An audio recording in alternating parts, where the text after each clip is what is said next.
I mean, Caro says that Simon Goodwin still has 2 years on his contract, right? But there will be speculation, as is our want, as in the media, about his future. John Worsfold at Essendon also coming off the back of what was a deplorable outing. He knows his exit plan. In fact, he orchestrated that himself to a large degree. But we talk about a week being a long time in politics. Have a listen to these two grabs, because a fortnight in football is even longer. But we're going to stick the course, and we're going to be a very good team very quickly. There is a gap between where we're at and the top sides. I think not many people said that we were going to be a top 4 team this year, and that's because they believe there's a gap between our squad and what the best squads are. Yeah, so which is it? Are you going to be a very good team, or is there a significant gap? Now, we picked him up on those comments on this show on the night, so it's not in hindsight. And Lord, I'll let you loose on the Bombers very, very shortly. But why are they still having John Worsfold front the media? He's got 2 years, 2 weeks left in this. He's spoken openly to us on the show that he wants to pursue other opportunities in the AFL. So his comments after the game and at halftime when he continues to speak are doing more harm than good. And just... lastly, Kane, they've put him in the job. They've put him in the job for the year. They're not going to sack him with 2 weeks to go and put Ben Rutten up now. I'm not calling for them to sack him, Caro, but what's the media department and the strategy? Well, how embarrassing if you're the senior coach and you suddenly, we don't want you anymore. Well, no. But we all know who is coaching the team. Matthew has told us several times this year that it's Ben Rutten. What I want to ask Matthew about before we can talk about John Worsfold, the CEO, when a club's in trouble when the CEO takes to the airwaves, and Xavier Campbell went on 3AW tonight. Let's listen to him, followed by John Worsfold again on the game plan. Yeah, we made a big decision 12 months ago that game style still needed to be adjusted. We didn't think that run and gun game style was necessarily going to carry us through to where we need to get. That's winning finals and ultimately winning a premiership. I believe they're building a game style that's likely to be more robust.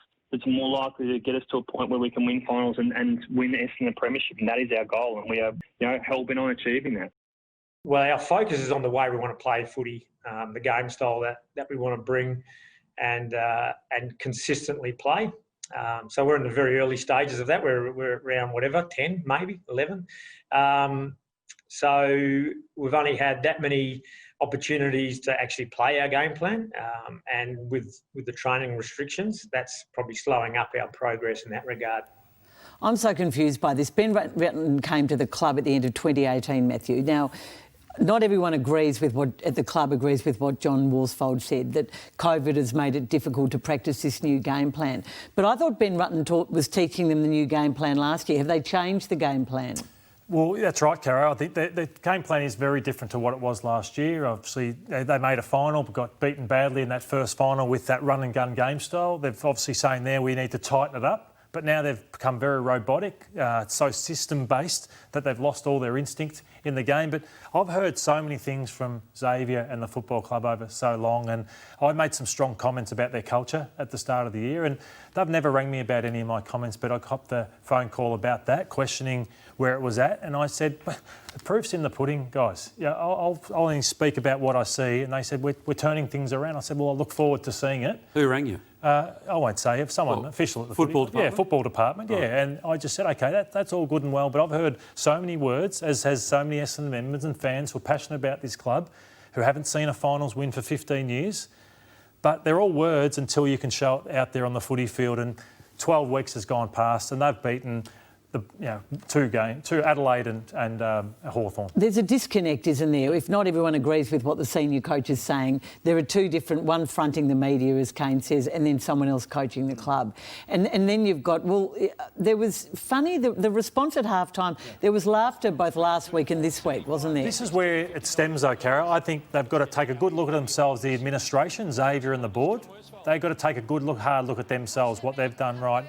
And that is not on. If Dyson Heppel thinks that was appropriate at that time, whether you'd planned before the game, let's try and bring a gag to half-time, and you look at the scoreboard and you are... Reminiscent of Richmond a couple of years you're ago. 60 points down. Heppel goes, guys, we're not going down this track. We've been a disgrace. We've been bullied. We've been monstered. We're not doing it. This is what I'll tell you what we're doing. We're going to put our heads over the ball. We're going to do this. We're not going to let Dangerfield bully us. Yet they're letting Irving Mosquito tell a joke at halftime. Just shows how low the standards have got at that club. And I haven't been this fired up. I've tried to detach myself. But I'll let Kane in too many Essendon people are sick and tired of the excuses and the reasons, game plan, transition, injuries. TJ, it's just been for too long. Well, can I ask you this? That one of the great strengths of Hawthorn in their golden era, the most recent one, was their arrogance. They were an arrogant football club, right? You'd go down there at any given training session, they wouldn't give you the time of day. Does Essendon need to get like that? Because Essendon is a very nice football club at the moment. Yeah.